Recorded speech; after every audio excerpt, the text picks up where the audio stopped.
Tous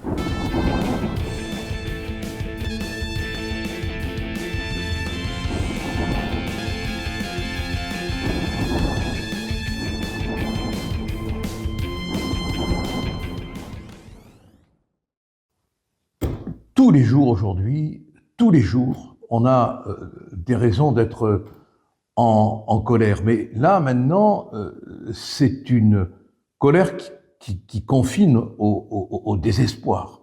Quand on voit ce qui se passe, on se dit, mais c'est foutu.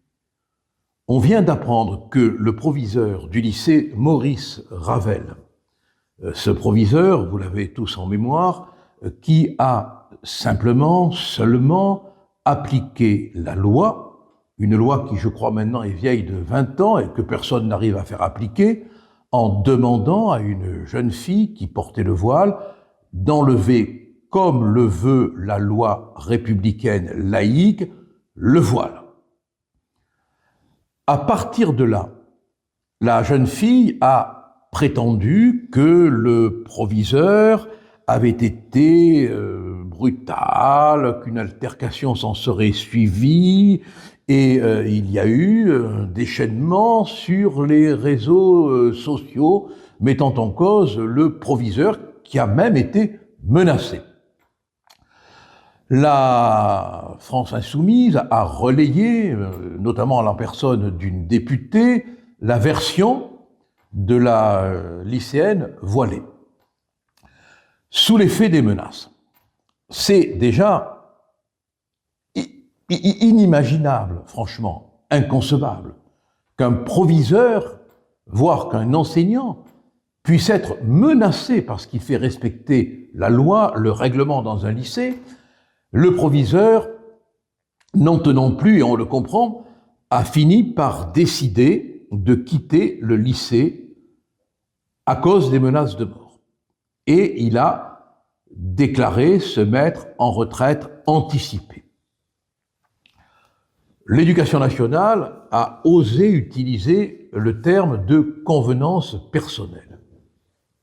Le proviseur se serait mis à la retraite pour cause de convenance personnelle. On ne peut pas faire pire dans l'hypocrisie.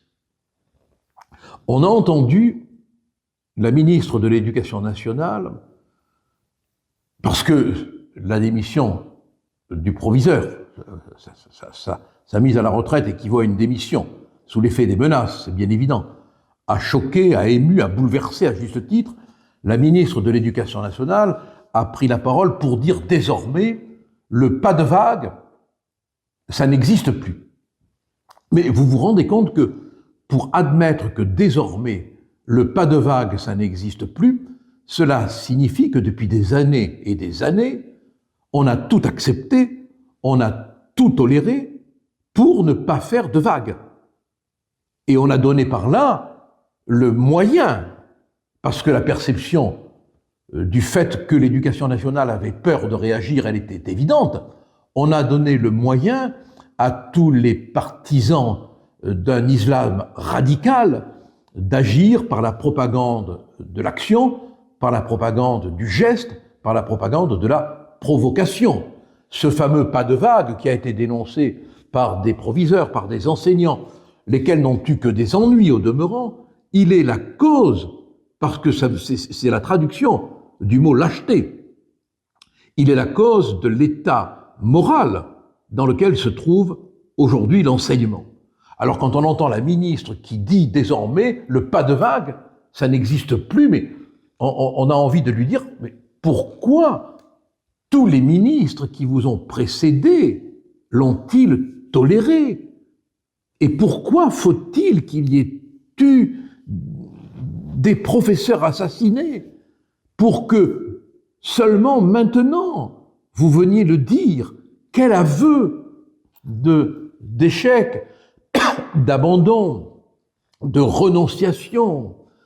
Il est clair que c'est peut-être trop tard, hein, parce que la règle du pas de vague, elle a permis au culot radical, à la propagande de s'installer, parce que chaque fois, l'éducation nationale reculait. Alors on peut espérer maintenant que dans les lycées, dans les collèges, chaque fois que le plus petit incident se produira, il y ait une réaction forte.